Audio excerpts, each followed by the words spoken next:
What's up, everyone? Welcome to the Quadcast, the show where we get real, get raw, and get loud about mental health, substance use, and the fight to take our lives back. Each episode, we're cutting through the stigma, dropping knowledge, sharing stories, and bringing the heat with guests who have lived it and aren't afraid to talk about it. So turn it up, lock in, and let's break barriers, spark change, and build a community that refuses to stay silent. You're tuned into the Quadcast, and let's get into it. You can find us on Patreon, Facebook, Instagram, or email us. The Quadcast is always looking for new guests, whether you're individuals that have experienced it, you're in law enforcement, treatment programs, nurses, doctors, or anyone that just has something to say. Come share your story with us on mental health or substance abuse. Warning, there's cussing in this video. If you don't like swear words, well, you're watching the wrong damn show.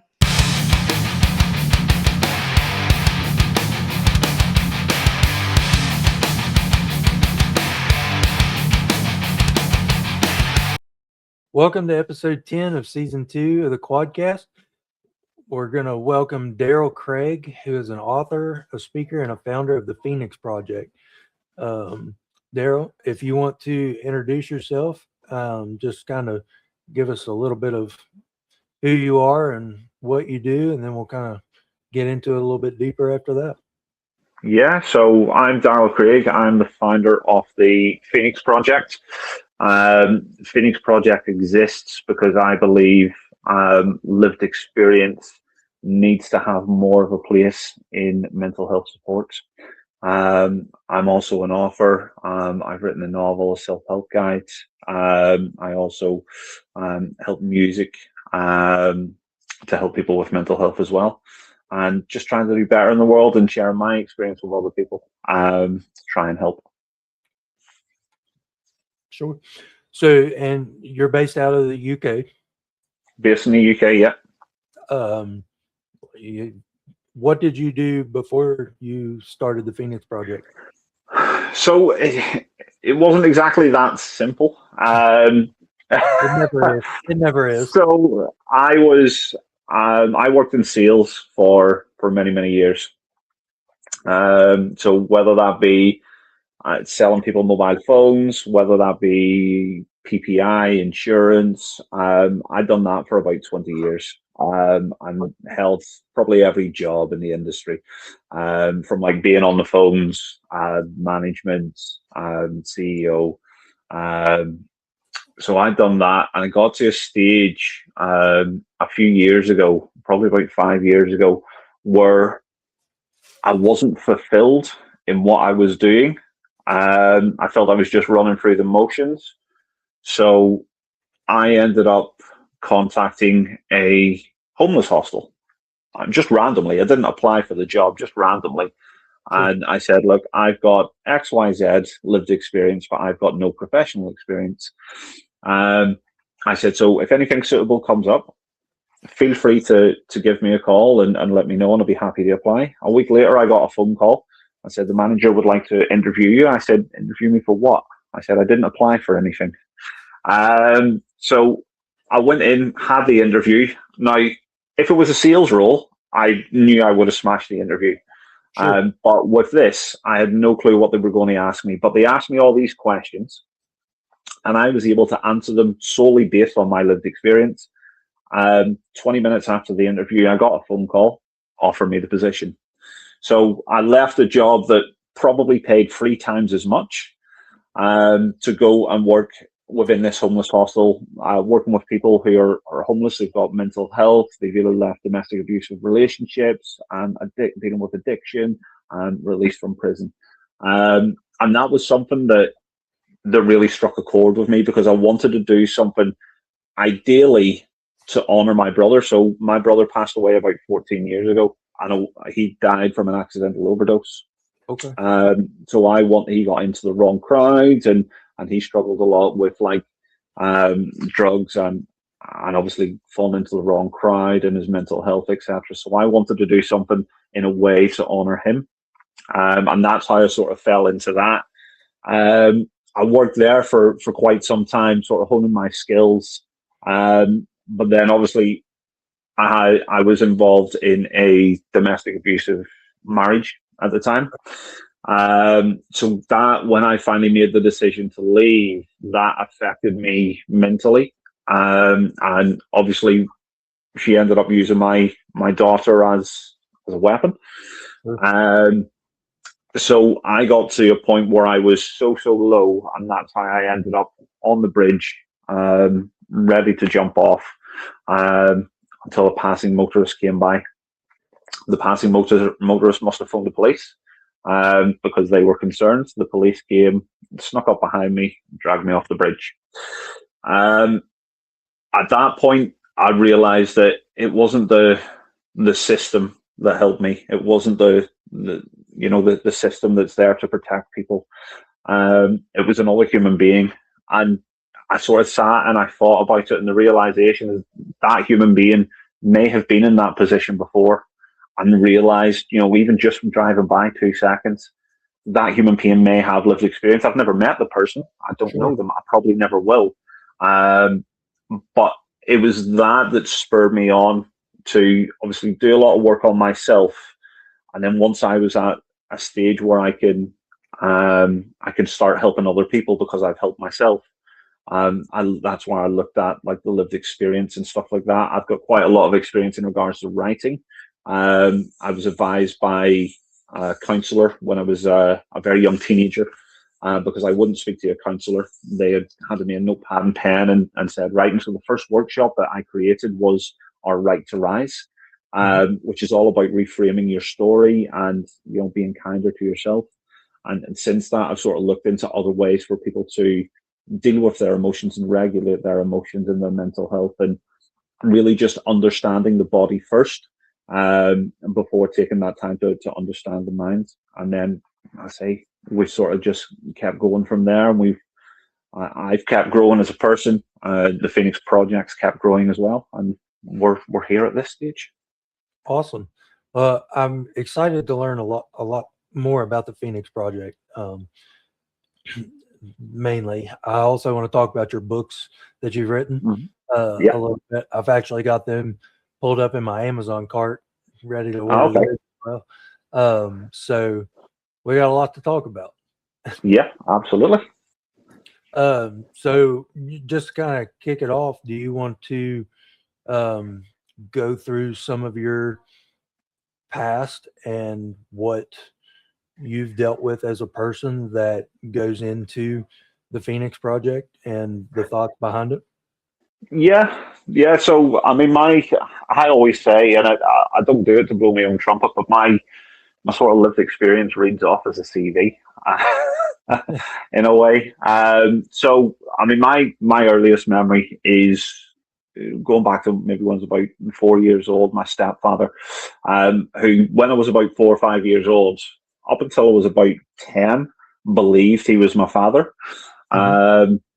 So he was physically abusive, psychologically abusive, to myself and my mother, and then later on in years when my younger siblings were born, to them also.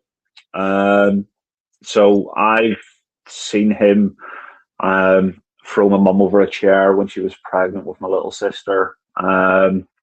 There's times, and this is weird because this is why I've still got an aversion to vegetables, which makes it hard for me to instill, eating vegetables to my daughter. Sure. But we would eat Sunday dinner, and if I didn't like, say, Brussels sprouts or turnip or broccoli, I could eat everything else but leave them, but I would not be able to leave the table until that was all eaten.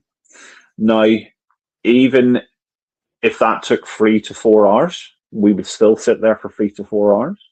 Right. If we threw up, that was not a reprieve. We would have to go and stand, face the wall, for another couple of hours. And there's times where you'd have to hold your arms up. If you dropped your arms, you got the belt or the wooden spoon across the back of the legs. So there's quite a lot of psychological elements within that as well. My mum finally did pluck up the courage to leave. She left when I was about 9 years old. She took myself and She took my younger brother, and I think my sister Courtney, she was just born at the time, took to a woman's refuge. She took us all to a woman's refuge, which was pretty much all of us in one room. And we were there for months. Went to a different school, so I think in total I went to about 5 or 6 different primary schools. Oh wow! Went to a different school, but I could see the difference in my mother. She felt freer. There was a lot more laughter around. But I remember looking back, and every time we sort of left the woman's refuge, which was a gated community, so nobody could get in. There was like that bit of safety. But when we left, I could see how worried she got, constantly looking over her shoulders. Anytime a car beeped its horn, she was looking over her shoulders and stuff. But then eventually we finally got a place. We moved into somewhere called Brashane, which is in Ballymena. Went there, sort of settled, but my mum's mental health took a dip. And I think that was due to the psychological trauma from being with my stepfather for years. So her mental health took a dip, and it took a dip really, really badly. For her sake, because I know she will watch this, I don't want to get into her mental health in too much detail. But as a like 10, 11-year-old, that was very, very hard to see. And the stuff that I had to deal with, and obviously she'd hit the drink really hard, which was her coping mechanism. At the time, I didn't understand that. But as you get older and you sort of deal with your own demons, you can understand it a lot more. But she ended up, ended up with a guy called Alistair, who was, on the face of it, looked like a pillar of the community. His father owned the grocery store next door, and his family owned that, and he lived right beside it. On the face of it, seemed like a very, very good guy. It was one day I went to his looking for my mother, and he tried grooming me. I was 11 years old. He tried grooming me. He put on gay porn. He handed me alcohol and started filling me up. And for what seemed like could have been about 5-10 minutes, it felt like a lifetime. Until I was clinging on to the tin of beer and just looking solely at the tin of beer, not knowing what to do, frozen in fear. So eventually I plucked up the courage and just ran out of the house. Now that's something that I'd never told anyone for about, I'd say about 20 years, 19, 20 years, before I actually broke the news to my mum and like my family and stuff like that. But with that, it sort of affected me mentally and stuff like that. And I was pointing a lot of blame at like other people, not necessarily him, but I was actually pointing the finger at myself. I was pointing the finger at other people, like my mother, and it just comes to the point where you sort of realize years down the line that, you know what, it's not anyone else's fault. It's nothing I'd done. It's nothing my mum had done. It was actually him. But for years, I struggled to deal with them emotions. I've also dealt with watching my stepfather kidnap my younger brother and younger sister, right. As a 10 or 11-year-old as well. So I'd sort of dealt with that, and I'd struggled. I'd seen it out the bedroom window. I tried to run down the stairs and run out the front door and try and chase the car. I remember that very, very vividly. I met my biological father when I was 12. I met my biological father, which I was quite relieved that my stepfather wasn't my father. So I'd sort of like had to come to terms with that, but he remarried. He had 3 sons as well, so it was like I had another 3 brothers. But yeah, that relationship has been all right. I don't get into it much in regards to mental health, and I don't necessarily think that's his fault. I think because he doesn't understand it, and there is times where in the past where I had tried to talk to him like about the grooming and stuff like that, where he just didn't want to hear it, and I don't know whether it's because maybe he got too upset, he would get too upset, or he just didn't know how to process it. I'm not sure. But yeah, I mean that relationship, that's fine. Going into secondary school, I was a terrible person in secondary school. I'm going to stop you. When you say secondary school, what is that? High school or? High school, yeah, high school. So from the ages of 11, 12 up till about 16. Okay. So with that, I was terrible. I was constantly getting into fights, constantly getting suspended, and talking back to the teachers. I ended up getting expelled and kicked out of the school for, I may as well say it happened. Stole my teacher's credit cards and used them on the internet. Used them on the internet, the school computers at the time, to buy guns, mobile phones, alcohol, you name it. We tried to get it. Really? So, and to make it worse, it was a really prestigious school. So, I don't know what you have over there, but everything was based on grades in my day. Mm-hmm. So you had to, at the very end of primary school, you had to sit a test called the 11 plus.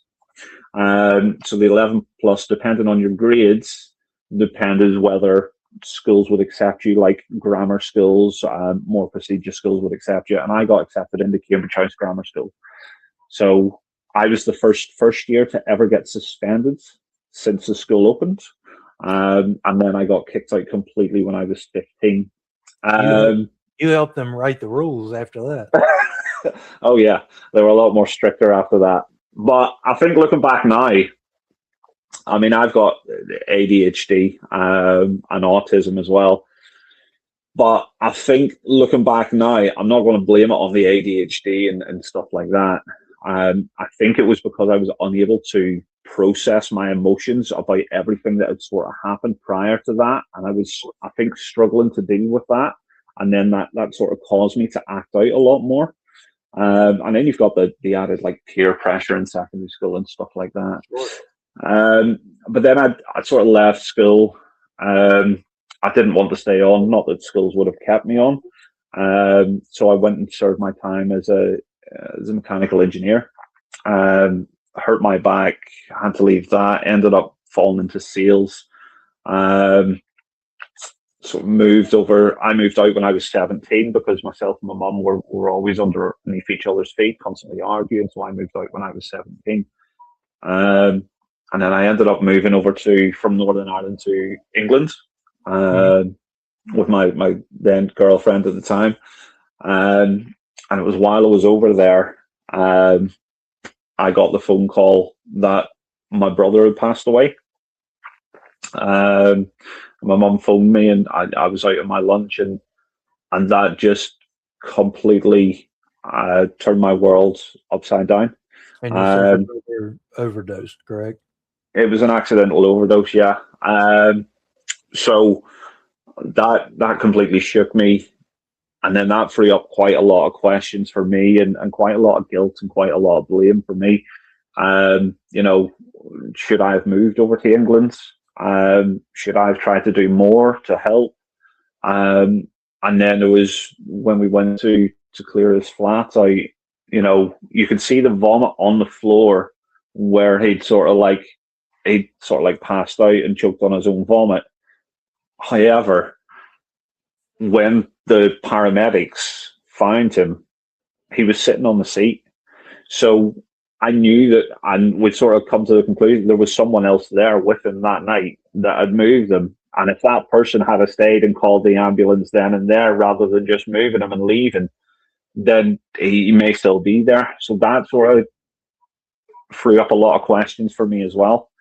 So yeah, that was quite hard, and it's still something that still hits hard. But I'm okay talking about it now, because if I can talk about loss, if I can talk about everything that I've been through, then it shows other people that it's okay to talk about it. And then fast forward to obviously my marriage. So I was in a domestically abusive marriage, physically, psychologically, financially.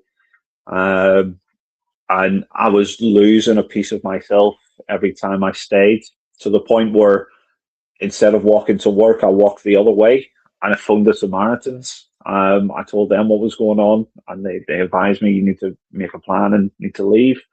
I did try and do that. I said, oh, do you know what? I'll wait till after Christmas, because it's not fair on the kids to ruin the Christmas. So I tried to sit her down, and I think it was like February, wait until I got paid and stuff like that. And I tried to sit down, be amicable, and say, look, I'm leaving. But because she had control of the money, she transferred the money out of the account. And I was out on the streets with probably 2 pairs of jeans and a t-shirt and about 5p to my name. Over the years, this was over like a 7-year period, over the years, I was alienated from all my friends, from all my family. I didn't speak to my family for 5-6 years. I missed the birth of my niece's nephew. I missed my oldest niece growing up. I miss it's time with them that I'll not get back. It's time with my mother that I won't get back. So I had no one really to turn to at that point. And then obviously using my daughter as a weapon, saying don't come anywhere near the house because it'll upset the other kids as well. And you know what? I didn't go anywhere near the house. I went the right way, went through like the solicitor and stuff, but it was because of that I ended up on Halton Bridge. And then that's when I had the epiphany moment and realized that I needed to work on myself, get myself right. And then realizing that it wasn't the system that helped me, it was another person. I realized that they need more people like that. They need more people with lived experience where people can relate, rather than talking from theory or talking from workbooks or textbooks. I've been through the fire. I've come out the other side. All right, I've got some scars, but I wear them scars proud. But yeah, I think I've rambled on a little bit. But yeah, that's my that's my sort of experience and where I've sort of come from. Gotcha. So, and just listening, there's a lot of similarities as to what people that I've talked to so far and what I know, what goes on in the U.S. Those are all things that happen here. So what kind of resources are available to people that are struggling with those same types of scenarios in the UK? Yeah, I mean, if you look at like the NHS, our sort of healthcare that we have, I mean, you can go to your doctor and say you've got these issues, and they can point you to like the NHS services. Now, the NHS services, you're talking like, CBT, psychotherapy and stuff like that. But again, a lot of times it's hard to get a diagnosis from a medical professional, say for instance a PTSD diagnosis, because a lot of the healthcare professionals, like if you go to your GP, your normal doctor, and say I think I've got PTSD, it's really hard to get that, because if you look back years and years ago, they only really classed people that were in the military service as people that could have PTSD. Right. They couldn't have regular everyday people like me or Joe next door has PTSD. People weren't classed as, they weren't able to have it because they didn't serve. So I think there's still there's roughly in the UK, there's roughly about 2 million people undiagnosed with PTSD. Right. And it's crazy. And I think because we're the NHS, our National Health Service, there's such a waiting list to get any sort of support. Now, don't get me wrong, we've got amazing charities all around, but they don't get the support necessarily from the government. They have to get support from the community as well. So they're up against the wall because they're trying to do what they can to help. And like the NHS, our healthcare system's free, and that's probably why it's stretched and it's strained so much. But I could go and say that I'm suffering with my mental health. First thing they'll do, they'll put me on tablets. And then I will wait 6 to 9 months before I go and see get any sort of support for that. They will give us online CBT to do on a system called Silvercloud. But even at that, you're still waiting a couple of months to get online for that. And that's something that you would do at home. But to go and see someone face to face, you're talking at the very, very minimum a 6-month waiting list. Really? Yeah. Wow. See, I mean, and compared to the U.S., we have our primary care. I think we are super quick to jump to PTSD, anxiety, ADHD. I think we're very quick to jump to those. And I don't necessarily know how to say it any other way, but I think it's because our pharmaceutical companies are getting such a kickback because we jump to those and we medicate everybody to the same standards. And I think that's where we're super different in that aspect. Obviously our time of waiting isn't that long, and I think you guys would benefit from a shorter waiting period, but a different aspect ratio to medication and support, I think, would help our end of things. I think I told you a little bit. I was a police officer for 2 years. I was off duty and ended up in a off-duty shooting. I got shot in the neck and the chest cavity. But prior to that, 2 years of law enforcement, 5 years of the fire department and EMS. So I don't deal with PTSD from really my accident. That's more of an anxiety standpoint for me. But my PTSD from serving in law enforcement and the fire service is what I deal with the most. And just recently, it's been about 2 years now where I started getting, seeking help for that medication and my ADHD and stuff like that. So I've been slowly working through the channels, and it's not really been hard, but I can see the lapses where people would struggle with getting on that regimen to seek help. And, outside of a psychiatrist office, there's not really that much out there for people to turn to. Yeah. No, and I get that, and it's the same over here. We do have charities that want to do good, and they do good.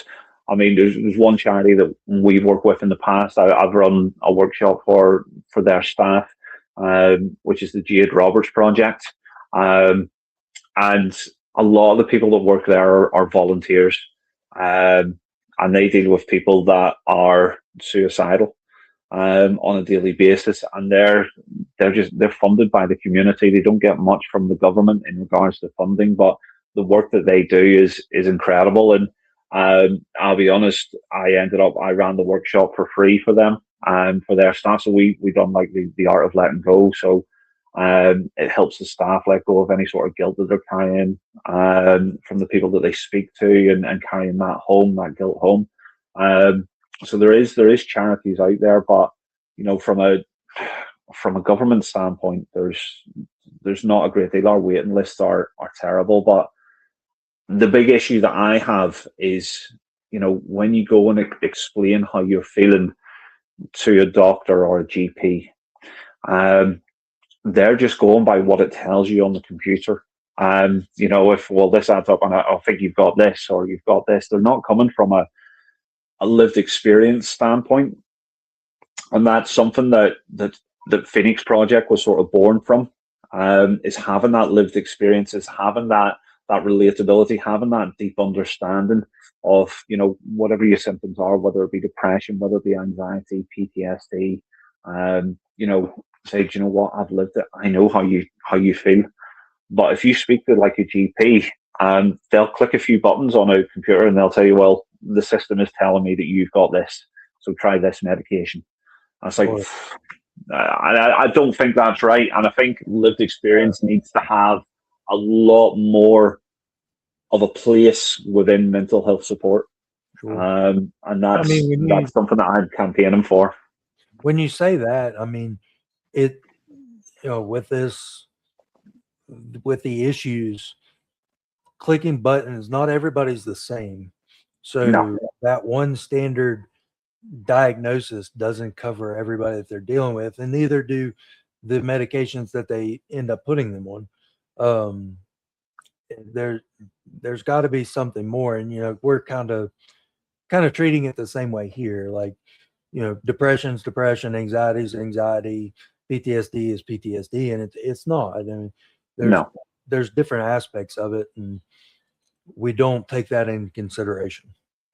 Yeah, we don't. And I mean, and again, it's like there's different aspects of it, but I've always said with mental health support, it's not one glove fits all. You know, you can't, our main things that we will do here is we will give you medication, we will put you on a waiting list to go and speak to a counsellor or a therapist.